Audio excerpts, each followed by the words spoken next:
Obviously, throughout the past couple of years, there's been a lot of turmoil, a lot of questions around Apex Legends. Is it the downfall? Is this game only saved by its esports scene in ALGS? Can it ever come back? These are the questions. Can this next season save Apex Legends? So I got to sit through a dev panel where the devs explained everything coming in season 24 without any patch notes or anything like that. I do want to preface and say everything that I'm showing you is based off of what they told me, what I wrote in my own notes, and what I experienced in game. So a big point they had in breaking everything down to us is that they want to improve refreshing the game for players, having different pieces of content and implementing different things, not just necessarily new legends, new map, that's it. They want the gameplay to evolve and the gameplay to change.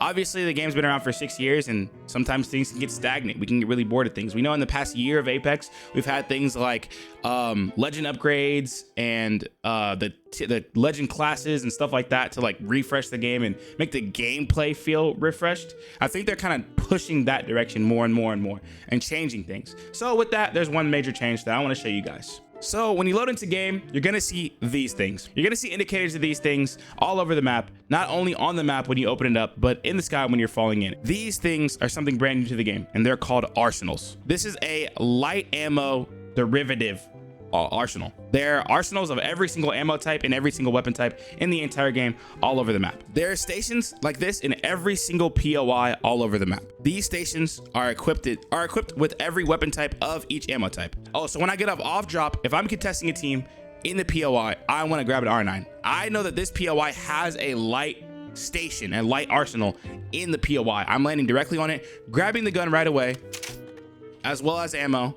And if I have the time, I'm gonna go over to the side here, press E, hold E, which is hold to enhance R99 or hold to enhance any gun. Like for example, I have RE45, same thing here. My R9 is instantly enhanced with a blue magazine and a sight. Now it is random. You'll get random attachments. Sometimes you'll get a stock and a laser, no sight. Sometimes you'll get a sight and a stock. Sometimes you'll get, you know, just random different things, especially for different gun types that have different amounts of attachments on them.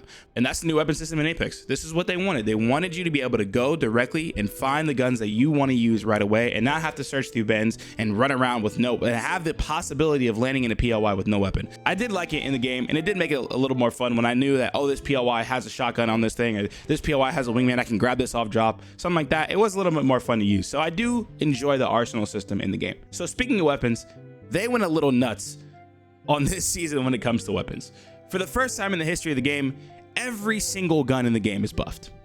Yeah, almost every single weapon in the game got damage increased, so that's the main buff for the majority of the guns, as well as all headshot multipliers have changed. Now, I didn't get a chance to use every single weapon, and I didn't want to go through waste your time and go through every single weapon in the entire firing range, but just know there are weapons that you will see work differently, and they all feel really, really good. This is my biggest thing. There's going to be a lot of creators out there that are going to give you every specific detail of every single weapon and how they work in the game, and that's beautiful, and I'm so glad that you guys have that. But what I want to talk about is feel and how the game feels when you're using these weapons, and they feel really good. I'm not going to lie, they feel very fun. Every weapon feels viable that I was using, and classic weapons that I enjoy so much that I've been absolutely dog water for like over a year now. The R99, I'm talking about the R99, feels amazing. They feel really, really, really good. And it kind of brings back that fun feeling in Apex. Something I've always talked about for a long time is that when you nerf everything, the game gets boring. Everything's a pea shooter. It doesn't feel as comfortable. It doesn't feel as good. It doesn't feel that fun, that overpowered feeling that you have when you're doing something right and you're rewarded for it. It kind of goes away when everything is nerfed. So they decided to buff everything. Every weapon is buffed and they feel really good. For example, this is the new R9. You can't tell me that doesn't look like it absolutely shreds like it used to. You can still one-clip people off purple with no mag on an R9. I feel like you haven't been able to do that in years. Wingman. 48 to the body, 72 to the head. 72 to the head. We're gonna get back to headshots later and why that's changed so much this season, but the weapons feel good again. I did want to throw this in as a side note, as a little sidebar. The car does in fact have a laser on it again, making the car a lot more useful, but with the laser sight, it feels good. It feels like every weapon in the game that you just passed up before is usable now. I really do think that buffing every weapon in the game brings back an element of fun that we haven't really had recently. Everything's felt like a wet paper towel getting slapped across the forehead, and now they feel like real weapons in a game, in a battle royale that can shred people. So another big change coming to season 24 is the armor changes. If you look at the bottom left of my screen, I'm on a purple armor, but above my character, it says max level. That's because purple armors are now max level. Now you also may notice I don't have a helmet. Well, that's because white, blue, and purple helmets are completely removed from the game. The only way to get a red armor in the game is to find this right here. And they're only in care packages. This is a mythic level helmet. Yeah, red helmet like we're used to seeing, or red armor like we're used to seeing. We're used to seeing purple helmets, but never something like a red helmet. Red helmets are the brand new way to get red armor. So if you find one of these in a care package, your armor will automatically upgrade up to red.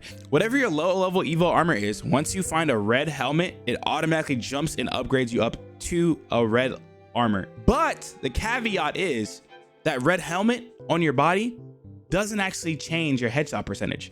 In fact, headshot damage is a consistent value for every gun, and the variable on that headshot is not changed based on your enemy's helmet, because helmets don't do anything anymore. Headshot damage is headshot damage is headshot damage, and there's nothing you can do as an enemy taking a headshot to change that. Now, it's very obvious between these armor changes, the weapon buffs, and now no helmets, that the TTK is going to change.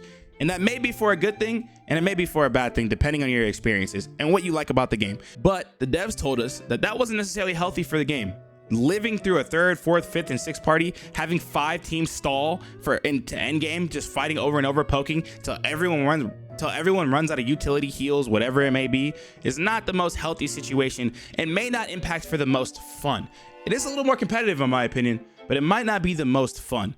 What they decided to do is enhance the TTK to make wipes faster and your skill matter a lot more. But playing the game, it did feel like fights ended really fast because you got to wipe so fast, because the weapons are so strong and the armors are so low. And if you hit headshots, which I will say is absolutely a skill diff. As somebody who enjoys skill gaps in games, I do really like the fact that if you're better at the game, you're gonna wipe faster, versus how much can you reset? How often can you bunker? So we'll see how this plays out. Let me know in the comments down below. Do you think this is a good change? Are you excited to play in a faster TTK meta? Let me know. I did want to throw in there the fact that gold helmets do still exist, and this is how they work. Improved minor heals. Provides no reduction in headshot damage. As we know, all helmets, no headshot reduction damage.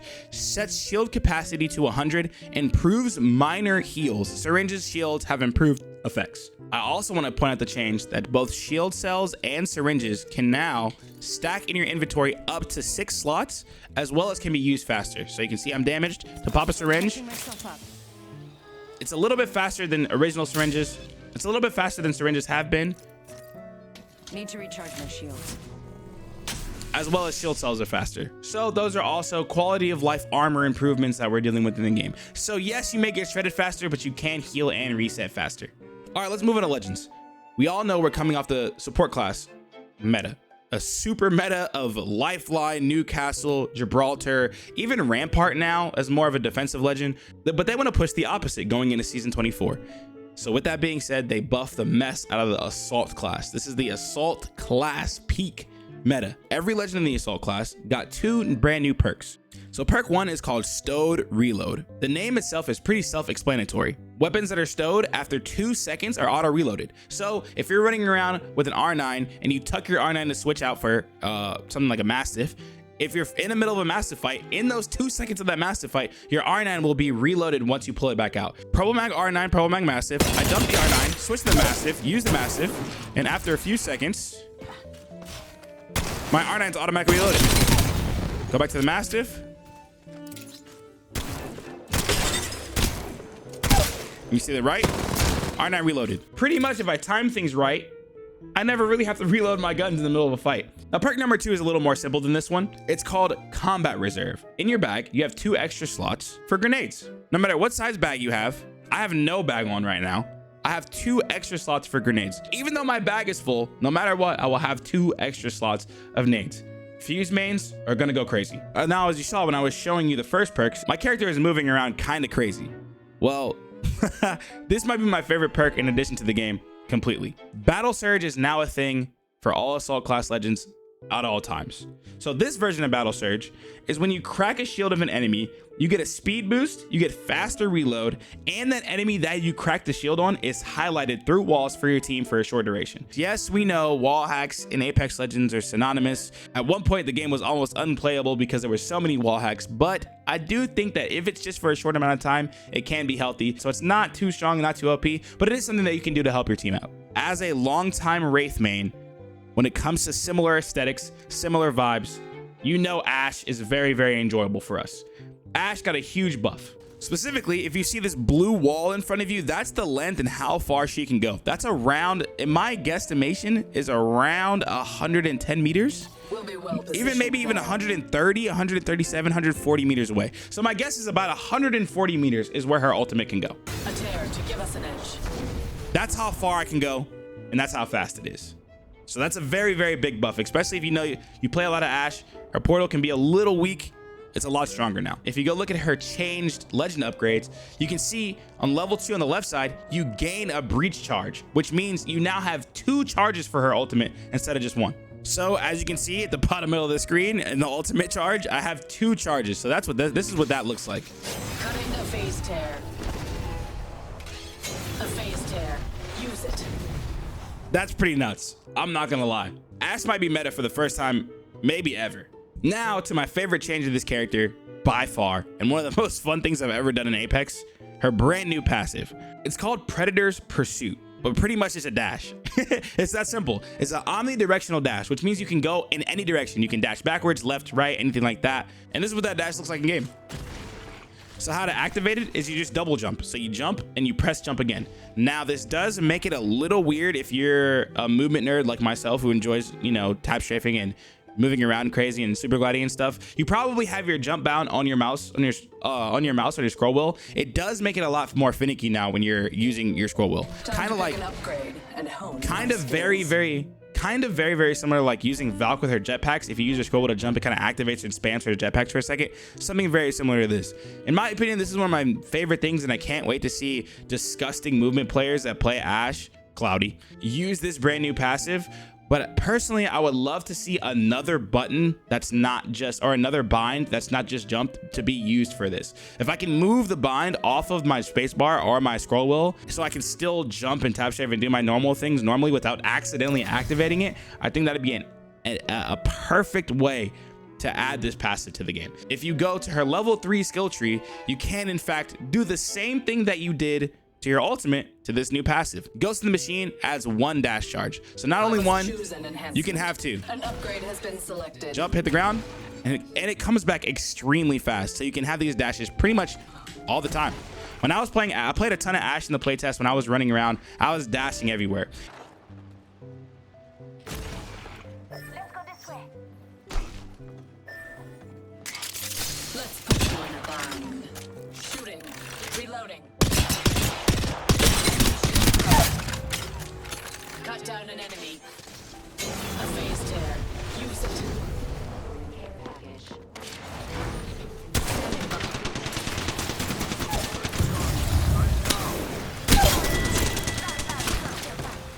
I'm under fire. Our foe's weapon over here. Broken enemy. Take Doc. He'll fix you up.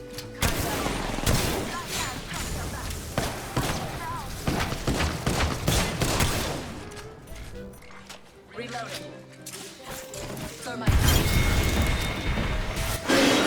Has proved unworthy of the name. One less enemy. Fire. That was So Ashe's playstyle is my personal favorite out of the 2 legends that got buffed. But the second legend that did get buffed is someone who I believe deserves a lot of love. Ballistic. His original sling upgrade perk is now base level. So you don't have to use a perk slot to upgrade your sling weapons. They will automatically upgrade alongside of you, no matter what you're doing, as long as you have a weapon in that sling. And secondly, his tactical, the Whistler, automatically now has 2 charges. So again, that's not a new perk. That's not a perk that you have to select. It has 2 charges at a base level. But now that his perks are base level, his new perks are obviously going to be buffs as well. So let's take a look at those. So we still have Lasting Bullet, which is his Whistler duration in world is tripled. And we have Killing Time, increased ult duration by 15 seconds. Those are his level 2. But if you go up to the level 3, this is where it gets wild.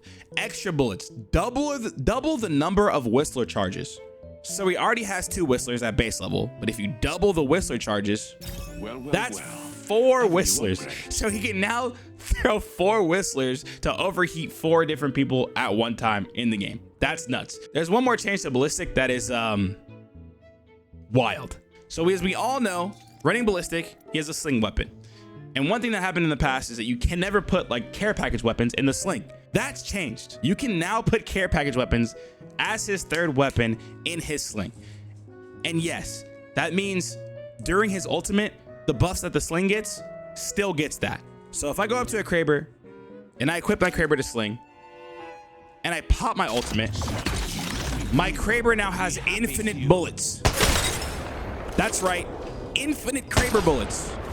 Obviously, I still have 4 bullets in a mag. I have to reload.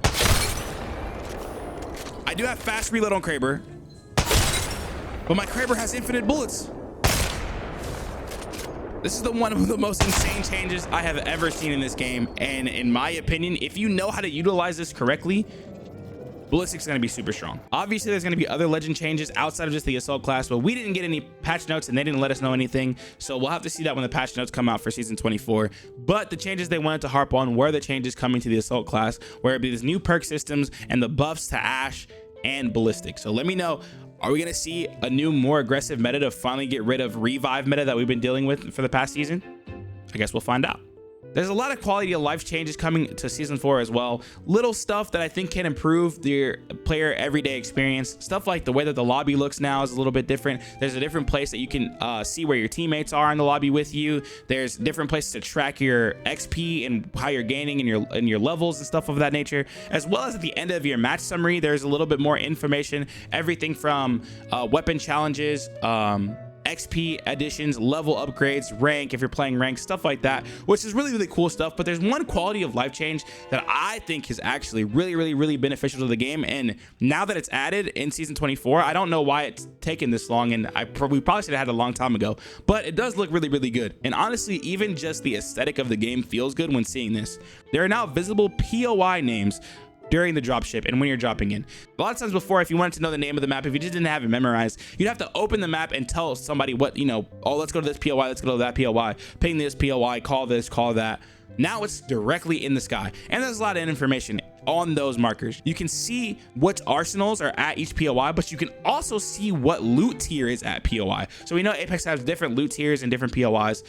There is a color underneath the names to show you what tier level the loot is, as well as hot drop and stuff like that. I think this is one of the best quality life changes coming to Apex, and again, like I said, I think it's something that should have been in the game for a long time, but I'm super glad that it's finally here. And I'm not gonna lie, just on a personal note, it does make it feel a lot more like cinematic and cool when you're landing in. It's obviously not the biggest deal in the world, it's not really gonna change the game, but it just felt nice. I don't know really how to explain it. After 6 years of the game, details like that, it kind of hits when when you have 10,000 hours in the game. Now, there are new gameplay events coming to the game in season 24, and they kind of want to change up how they're doing it. I got to experience the first one that we're going to experience when the season launches, and it's the new Rampart challenges. There are now Rampart care packages all around the map, and in these Rampart care packages, this only exists in pubs, by the way, so it's not going to be too broken for ranked or anything. This is just for pubs alone. There are these specific 3 R301s. Each mythic R301 will have their own color variants. The red variant is called Vermilion. It increases critical damage, it increases critical damage when you're shooting somebody, as well as triggers a thermite grenade on knocked enemies. So if you knock an enemy while using this weapon, a thermite will pop out of them. There is the yellow variant called the Hornet, which gives you a fast reload time and more movement speed. Your tactical will recharge every time you crack a shield, as well as you get your ult back every time you knock somebody. And the third variant is the green variant called Limelight. It helps restore your team's health and shields when doing damage. Now, during my playtesting time, I primarily only got to use this version of that 301. I wasn't really looking for these care packages too much, but when I spotted them, I did try to go to them and use it a couple times. And it is fun. It does add a little bit of dynamic to the game. And I'm glad that it's only in pubs, because these would be ridiculous in ranked, especially if used with the right kind of synergy. But in pubs, it does add a little bit of layer of fun without being too extremely OP. And as you can see on these care packages, these R301s have this brand new skin. It's the new mythic skin coming to the R301. at the beginning of the season. So this is the skin right here. This is the brand new mythic skin. This is the green variant. When you do unlock the skin, there's 3 different color variants, like the care package versions. A green one, a red one, and a yellow one. This is the green one. It's supposed to be based around Wraith and the Void and kind of her skins and that entertainment. I will say I really do like the inspect and the reload animation. I'm not gonna lie, the reload animation is pretty sick. We all know when it comes to Apex, one thing we're always gonna get is very expensive mythic skins, but this one is really, really cool. The R301 is definitely usable again. I have a purple mag, no stabilizer, 31 bullets, and this is how much damage I'm putting out in one clip. 554 by primarily hidden red. That's nuts. 301 is back. You're welcome. But the Peacekeeper is now in the care package. So let's take a look at what the care package Peacekeeper looks like. There is the choke. You can't turn it on and off like normal. 96, 96. So this is a very strong version, but it is cool seeing different guns go in and out of the rotation of the care package, and we're getting the Peacekeeper in the care package in season 24. Everything that you've seen in this video, if you've made it this far, first of all, thank you so much for watching this video and making it this far. Please make sure to hit the subscribe button if you want to see more content from me, and if you like the video, please leave the like as well. But I want to pose the question, will this bring you back to Apex if you haven't played in a while? Are these enough changes that feel good? Are these enough changes that you feel like will feel good in gameplay implementation that'll drive you to come back to the game? There's also a lot of rank changes coming to the game as well that I didn't really want to break down in this video because they're a little bit more detailed, and I wanted to just talk about the feel of the game. I feel like that's the most important thing right now, is how does the game feel? Because for a lot of players, it's felt very stagnant. Everything from arsenal changes to the assault class legends to the quality of life changes to the events within the game. Are these enough to bring back that fun feeling? In my opinion, during the time that I play tested, the biggest change that felt the most fun and felt the best were the weapon changes. The fact that weapons feel strong again, these weapons that I've loved using for so long, things I used to hit clips with would just felt amazing. Stuff that I used to main, stuff that I used to pick up every single game that I haven't touched in probably years now, feel great again, and that's a really, really fun experience. The changes to Ash seem really, really sick. I'm a big fan of movement, so anytime there's anything I add with movement or things that you can be flashy with or have some skill expression, those are always amazing changes in my opinion. But the question is this going to bring the player base back up? Are we going to see more people get back into Apex? Is there going to be more content that you're going to like watching around Apex Legends again based on these changes that you've seen today? So thank you for taking the time to watch this video. Again, big shout out to EA and the homies over at Respawn for allowing me to bring this content to you early, to play the game, to get a feel of things myself, and ask myself the question, will I play more Apex again? If you enjoyed this video, make sure to leave a like. If you didn't dislike it, let me know what your thoughts are down in the comments, please. I love feedback on videos like this specifically because the devs see it. I know for a fact that when we're allowed early access, the devs watch our videos and they look at the comments. So please share your opinions on what you saw. Let me know down in the comments down below if this is something that can bring you back to Apex. Thanks so much for watching and taking the time. Hope you have a great day. See you in the next one. Peace.